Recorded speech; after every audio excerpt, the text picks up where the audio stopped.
Let's speak now to Kamran Bokhari. He's in Washington, D.C. He's the Director of Analytical Development at the Newlines Institute for Strategy and Policy. He's an expert on the Taliban and Afghanistan. Kamran, thank you very much indeed for joining us. So we understand the Taliban have control of the whole country, bar one area, that is Panjshir, where we also understand there have been Taliban attacks earlier today. How do you see this ensuing civil war playing out? So thanks for having me. I do want to point out that the Taliban do control, as in they are the largest militia in the country that has overwhelmed everyone else, including the Afghan regime that collapsed.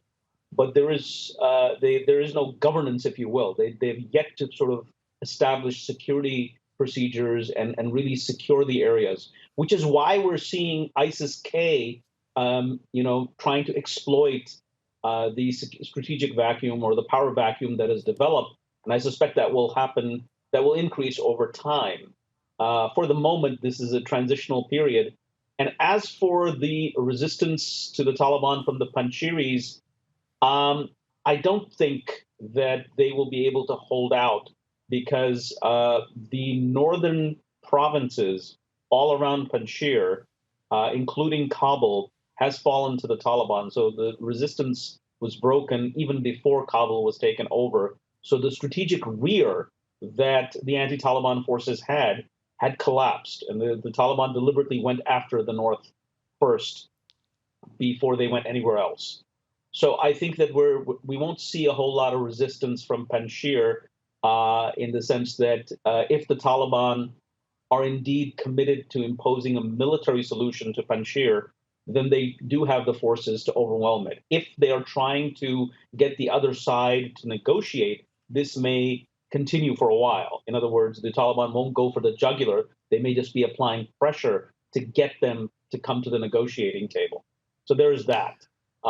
As far as the civil war is concerned, I think we need to look at an ISIS-K versus Taliban war, which I basically forecasted in a piece that I wrote for the Wall Street Journal on Saturday. And I think that's where we need to see how the Taliban are able to hold themselves together and not have their fighters defect to ISIS, especially as the Taliban are trying to be less ideological and more pragmatic.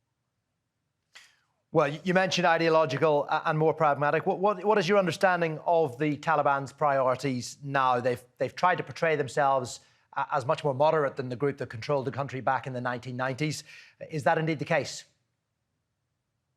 No, it's not. I mean, this is something I studied, extensively, and ideological and behavioral transformation takes a very long time, and it takes place where the actor is under a lot of stress, mostly in terms of military stress. And that's not the situation that the Taliban have been in for the past 20 years. In fact, they've had the upper hand in the battle space. So they had no reason to change. And their ranks swelled because they were attracting people based on ideology. Now, how do you go from, that situation where tens of thousands of fighters that fought with you against the Afghan state, and they're high on ideology?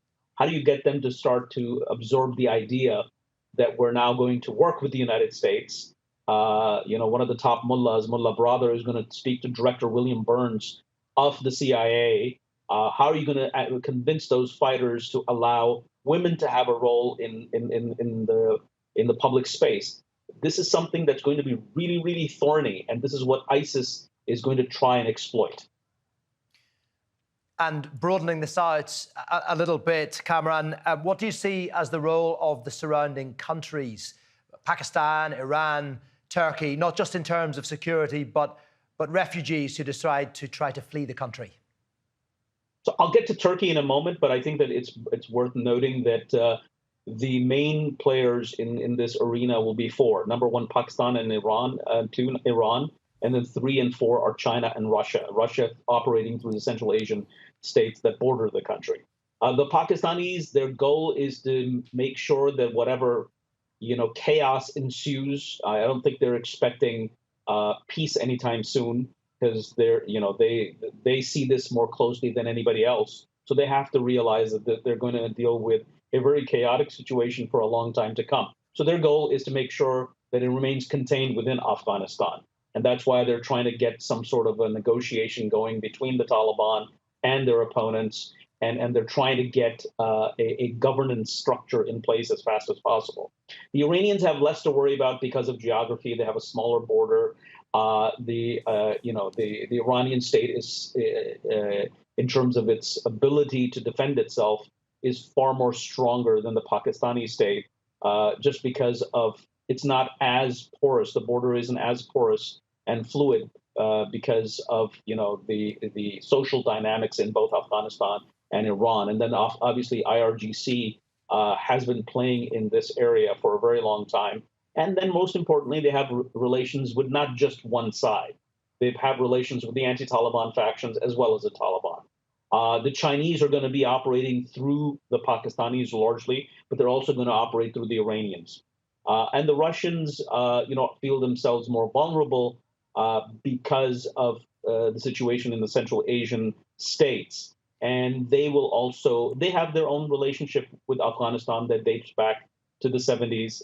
And so they will work through their channels. As for Turkey, it's far removed from the theater. And I think that in this case, we'll see a lot of cooperation between the Turks and the Pakistanis, because the Turks and the Pakistanis have a relationship that will work in favor of Ankara. Then Ankara is housing Abdurrashid Dostum, the Uzbek warlord, as well as, according to what I've heard, Ata Nur, who was the Tajik warlord from Balkh province. And of course, the Pakistanis could use all the help they can get from the Turks. So that's where we are. Okay, Kamran Bokhari, thank you very much indeed for joining us there. Kamran is an expert on the Taliban and Afghanistan. He joins us from Washington, D.C.